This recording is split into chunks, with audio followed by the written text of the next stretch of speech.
Great thanks to Peter Wright, CEO, and the Valley Regional Hospital staff. Through their cooperation, we're going to have the assistance of a doctor of physical therapy who is volunteering his time, and we're going to be having the assistance of a licensed athletic trainer. And that wouldn't be possible without the efforts of Valley Regional Hospital. So I just want to underline and emphasize their contributions to the wellness of our student body. I also wish to share with you that if you recall, last month I emailed a situation to you regarding our transportation operation, and this week we contracted an organization, Student Transportation Consulting of New England, and the whole purpose of that is very similar to a physical examination by a doctor. You go to a doctor and you have a physical examination to see how well you are and to see if there's anything that you should improve on. Well, we're doing the same thing with our Claremont School District transportation. The assessment will provide a complete examination of the school district's transportation system, reviewing existing policies, procedures, practices, and make recommendations for improvement and implementation. The analysis will have a concentration on safety to guarantee all school district policies, state and federal laws are implemented and followed, perform a staffing assessment and formulate recommendations for improvement and or training, implement a routing system that will provide efficient routes, lists of student names and times, review work distribution to ensure all employees have an equal opportunity to obtain extra hours, and an RFP creation and oversight of RFP process and study the possibility of consortium of the surrounding school districts to be involved in the process, which means instead of having a Claremont School District Transportation Department, could we join other districts? Could we? And there'll be a feasibility study with that. So there's nothing more important than the safety of our students and the wellness of our students, but it's also, I think, being proactive to give yourself a checkup and for the opportunity to see if we can maximize or make improvements that will be enhanced safety and hopefully decrease in costs. So stay tuned for that. I also want to share with you, as you know, tomorrow the Director of Special Education Search Committee meets and begins the process of identifying the next Director of Special Education, SAU 6. And also in the next few days, we're going to also be starting a principal search for the principal of Claremont Middle School with Paul F. Fitzgerald, accepting a contract or position, I should say, from the Concord School District. I do not have a letter of resignation for you this evening because Mrs. Fitzgerald is still working out the details of her contract with Concord. But she has accepted the position, but certainly should not give me a letter of resignation until she has a signed contract. This process of Director of Special Education Search and Principal Search can be expensive if we hire a consulting firm.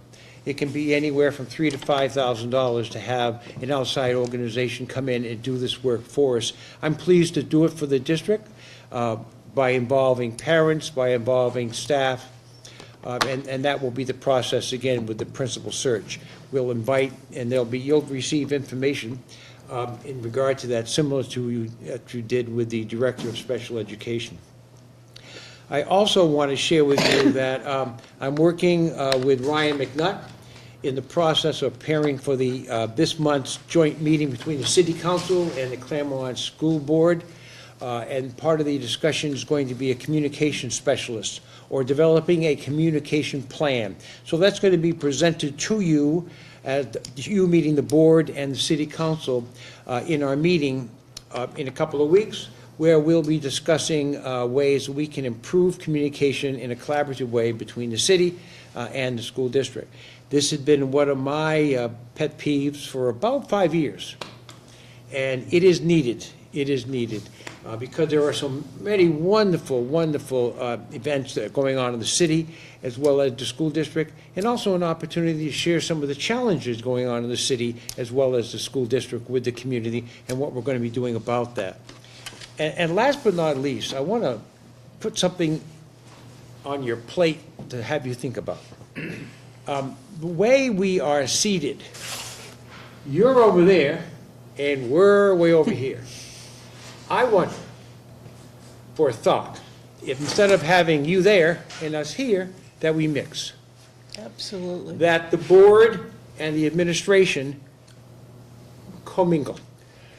So that's a thought, and perhaps for future discussion. Thank you, Frank. Yeah, questions for Dr. McGoodwin? Yeah. Jason, go ahead. Jason first. Okay, so Yep. I'm not sure of the procedure here. So after he gives out his report, can we make comments and ask questions? Yeah. So I actually have three. The first one, with the study of how our busing and our transportation is going on, will there be any conversation about the feasibility of contracting our busing out rather than trying to keep it in-house? And when was the last time we did a study on that, Mike? As Middleton said in his report, the part of this process is to do an RFP.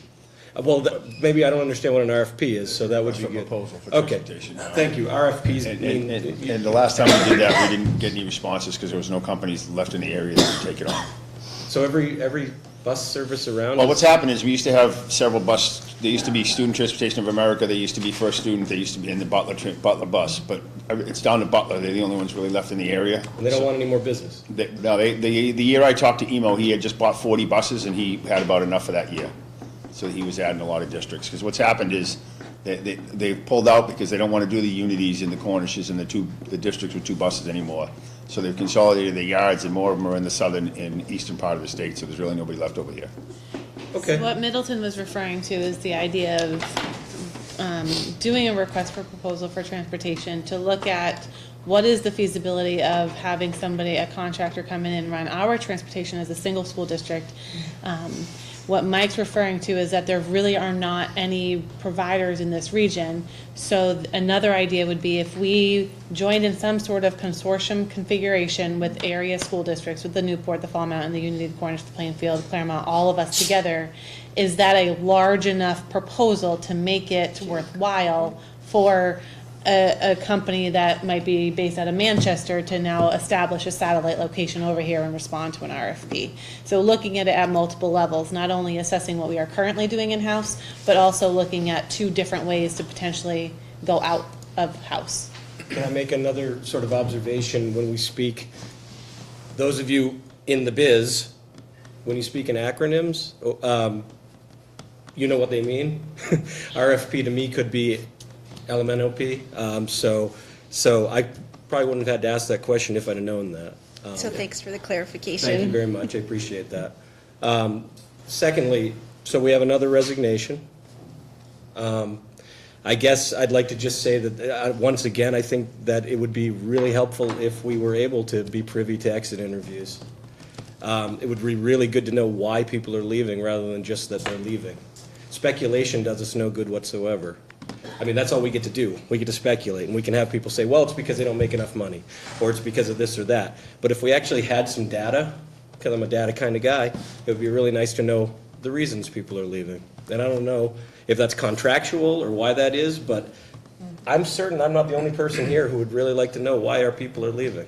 And that was added to the discussion item email that was sent to Middleton. Right, so. We have, we were talking today, we have approximately 70 personnel changes coming up for next year. So oftentimes we don't learn of staff who you, the board, doesn't until we get letters of resignation.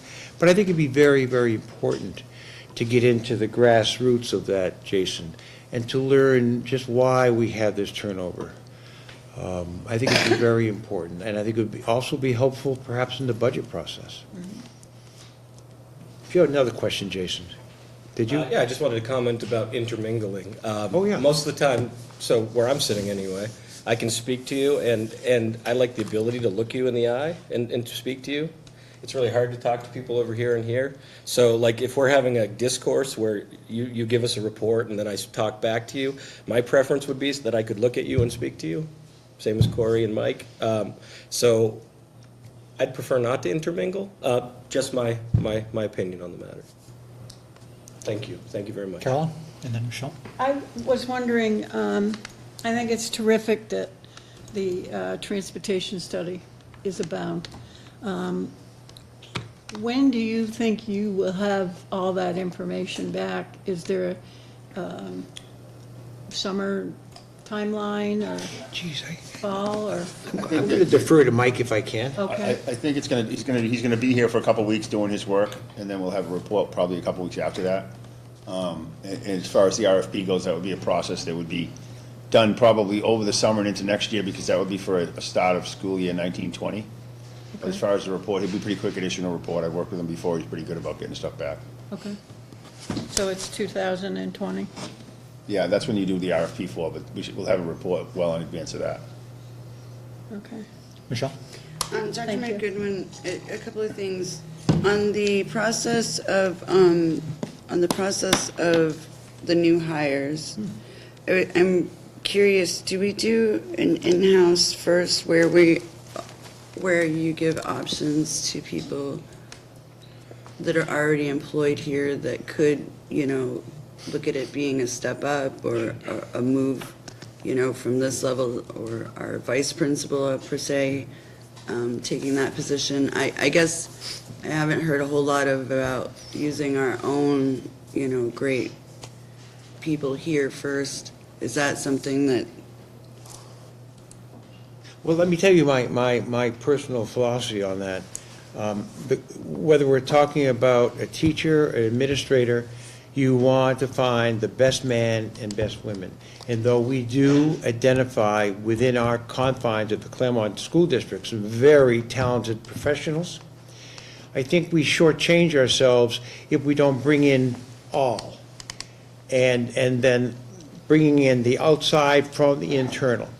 If all things are equal, generally you'll find the people we know have a leg up.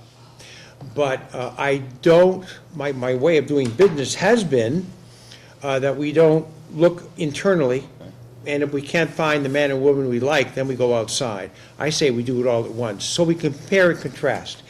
We have had internal positions, internal moves, where we have competition from the outside as well. I think it makes for a stronger process if it's not insulated internally. That's my view. And I think that history demonstrates that, as Kathleen, Nathan, myself, Chris Buzo, we all were internal people. We all participated in a search to some degree for our positions. When we get positions posted and we get applicants, we see internal and external applicants. They're sorted that way based on how they exist currently. There's language in one of the CBA's, collective bargaining agreements, that dictates how those internal postings have to occur, and we do follow that, and what that process looks like for internal applicants and what they need to do. That's not in every collective bargaining agreement, but it is in at least one of them off the top of my head. So we do as thorough of a process as possible to ensure that we have the best person possible for the position we are asking them to do. And Corey, you do advertise internally, don't you, for your positions? For union Am I- positions. Yeah, 1 minute? Okay, I Frank. thought so. Mary's got Can I something. get you to take over? I'm getting stabbing pains in my back. I think I better go home. I will Could somebody do my drive her home? best, Mary. I'll make it. Are you sure? Yeah, it's been bothering me right along, but it really is killing me right now. That I can't even sit up, sit back, or anything. So, is there also, with the 70 personnel change that you're looking at next year,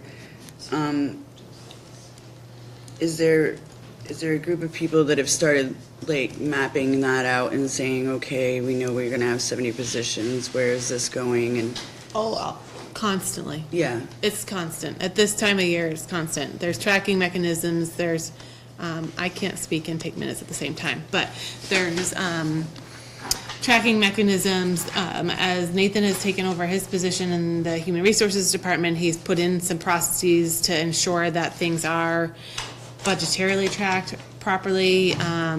there's lots of, and this is sort of general and vague, but there are lots of guiding practices that we have to follow related to labor board requirements, collective bargaining agreement requirements. There's, for instance, the teachers have to be notified by a certain date whether or not they have a contract for next year, so we have to follow those specific dates.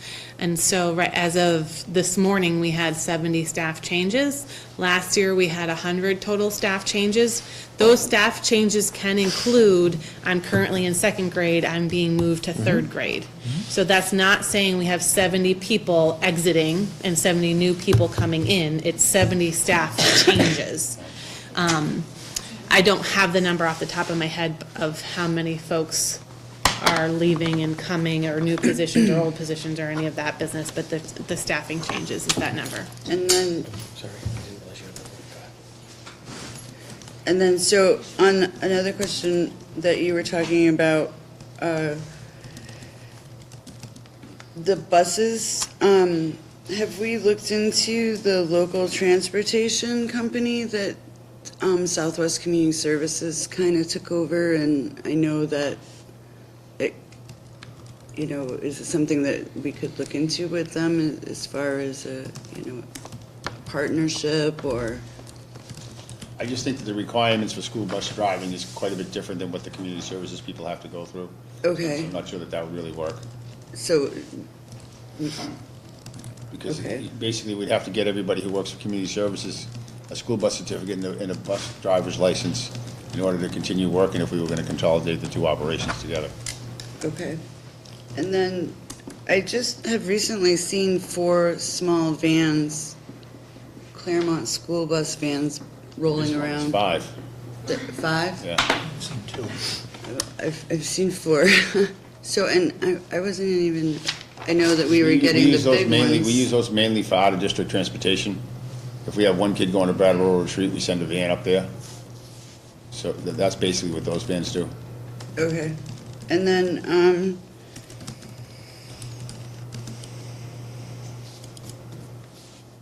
so when you're doing the studies, are other people and like the school board able to be a part of helping with the search? Or is that primarily and completely done by the administration, and you just bring us the end result? It's done, for example, the principal search will be done by parents and staff and administration, try to have a cross-section. Historically, because school board sits on that side of the table and will either accept or not accept the nomination for the position, school board members are not part of the process I see. in the search committee. That's historically been my experience, but there are many ways of doing business, by the way. So if the board wished to become a part of it, I wouldn't say that's wrong, but that's generally the way we've done it, because there's a great deal of work involved with it, and we want to clearly bring the best men and women forward. And you're in a different seat, if you will, being on the school board. Right. It would be nice to be a part of it. I think where we're hearing, you know, wanting, although I agree with Jason that this is comfortable for me so that I can hear you better. And as far as seating, I you know, the fact that we're trying to work around and make things work better, and having the city meetings now and trying to make a full, you know, pie out of all of this, I guess to say. So I guess, you know, that would be something that I would personally be interested in. It would be interesting to learn how to do that and see that, you know. You're talking about the search process, being Yeah, a and member being a of the part of search that. committee. Yes. Board members, what are your thoughts? Well, I mean, it's not unheard of. I mean, we've had board members on search I'm- committees before. So, As I said before, there isn't one way that it's got to be done. I just know we've been doing pretty well, with all due respect, without you at that table. That was supposed to be a joke. Here, anybody laughing, Middleton. Everybody had to look at you to make sure you were laughing. But in all seriousness, I think it's also important to note, we don't form a full committee for every single search. That's right. So, so I just bring that up because, there might be search processes or positions you see posted and you wonder why hasn't a committee been formed for that? Because we don't, as many committees as we have, we actually don't form a committee for absolutely everything, just 90% of everything. So, there are some processes where we might have just folks from a single department be the ones to interview a replacement or something like that. And I don't know if it makes a difference of joining that committee without the school board hat on, join as a citizen or as a parent. Well, you would be. Yeah, You would wouldn't be, representing you would the be school board. You gotta be careful not to represent the school board there. Oh, sure. That's right. Actually, Mike, that's a great point. You have to be there as parent. You know, you'll hear Will Phillips, the New Hampshire School Board Attorney, say that when this meeting's over and you leave this meeting, you no longer have the authority of a school board. You're only a school board member when you sit here. So if you were to join this committee, you'd be a parent and a resident. You wouldn't be school board. Right. So yes, to your point, Michelle. I just had one more quick question. Corey, Yes, you're not sir. going to be able to type while I do this, but when you said staff changes, 70 staff changes, Yes. so then, just for clarification's sake, when you have a staff change where they simply say they go from second grade to third grade, Yep. there's not an exit interview then, correct? It's There only is when you not. exit. No. And there's not necessarily an exit interview when somebody exits. So I believe what is currently in place is an exit survey. Not an interview. The staff could request to meet with Staff can Middleton if they wanted to. request They an can. exit interview. We talked about this morning, and I don't want to speak out of turn, so I would rather Nathan specifically respond to that question, if Middleton doesn't have the answer. But yes, they can always request an exit interview. I'd like to ask him why we just don't do them for everybody. If we're going to really gather meaningful data to know why people are leaving, then an exit interview for every person makes more sense to me. And there have been different iterations of that in the 8 years that I've been in this district in terms of what the practice is at the end of the year. It's changed a few different times. Right now, we have 70. It's only April. By July, last year we had 100 total staff changes. I predict we'll probably be closer to 120, 130 at this point. So I guess I just wonder, with those, over the last 8 years, with those exit, whatever we want to call them, surveys or whatever it was, have those been used to make any conclusive data? Or have they just been looked at and then put somewhere? Or have they actually been used to do some research as to, okay, let's use these and put them into some meaningful data points that might actually point us in the direction of where we might need improvement?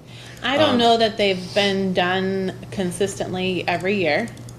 And then, as I don't believe they've been done consistently every year, I don't know that we've tracked that data. Something to consider. So it's something that we could start looking at this year for sure. And if you, as a board, have some guidance of what kind of information you'd like to gather, I think that would be helpful for us to consider. It may already be included in the exit survey. I think another piece is there's no requirement for a staff member to complete it. I bet you a lot of them probably have some stuff to say when they're leaving. Most likely. Just my guess. I mean, anytime I've ever left a place, if somebody asked me, what is it you didn't like or you did like, I was often willing to let them know. So I'm not saying everybody would, but I'm thinking that would be something to look at. And could we possibly see the exit survey? Not right now, but I mean, See at the a further document? date? Yeah. Well, What's included on I it? think it's important. I think this would be a great conversation for Will Phillips as well, because we're talking about personnel issues. I can tell, so there is a line between school board and responsibilities and personnel issues. Would it be appropriate if there was a teacher who had an angst against the principal and just wanted to leave that building and wanted to leave the district? Would it be appropriate for that person to publicly be discussing that, or for the board to be publicly discussing that? I can tell you from my experiences, the mobility in public schools is not uncommon. It's not uncommon. Just want some Can I data just- points. I just want, can we throw in a real, what I think would be useful? We, as far as, and you said it, Middleton, as far as budgetary considerations. So we go into contract negotiations with the teachers' unions. And one of the things they say to us is, we're losing people because our pay is not competitive. And we don't know that because we're not asking them. So if we were to ask people, or they were to, if one of the data points is the pay is the reason I'm leaving, I'm going to another district because I can better support my family. But if no one says that, and then the bargaining union comes to us and says, well, people are leaving because of the fact that they're not being compensated, yet we have no data that supports that, that puts us in a position where we're not talking about specificity, necessarily individualized, but trends that could debunk or help us or support the union or support us in negotiating. And I think part of it is that the exit interviews, as they're set up now, people can fill up the form and they can request to meet with you, Middleton, which I think is great, but I also think it's important that if someone, what if someone didn't feel comfortable meeting with Sure. you? Or, what if? I just think it's important information for the school board to be able to hear the whole picture. Okay, Steve, and then we're going to wrap this up and move on to citizens' comments. I just quickly went onto the Department of Education website, and I calculated that we have roughly 314 district staff employees, which includes teachers, instructional support, librarians, specialists, administrative support, and then all other support. Now, I assume that's not the whole SAU office or the whole ball of wax of people we About employ? 500 total. Okay, because I was going to say, if we're expecting between 120 and 130, we're dealing with over 40% turnover. That's a big We're problem. closer to 25. Okay, that makes me feel a little bit better. That's why I was I'm asking not for saying 25 clarification. is good, bad, or indifferent, but our number is closer to 25%, I'd rather I see believe. 25 than 40. Superintendent, if I may, Frank, just to bring closure to this, the superintendent from a local district said to me more than once, I want to thank you for training our teachers. Yeah, same with the We try to hire the best, we invest in the best, but it's a very competitive world, especially if you're a young man and woman raising a family. So, for future discussion. Yep, okay, thank you. I'd like to open citizens' comments at this time.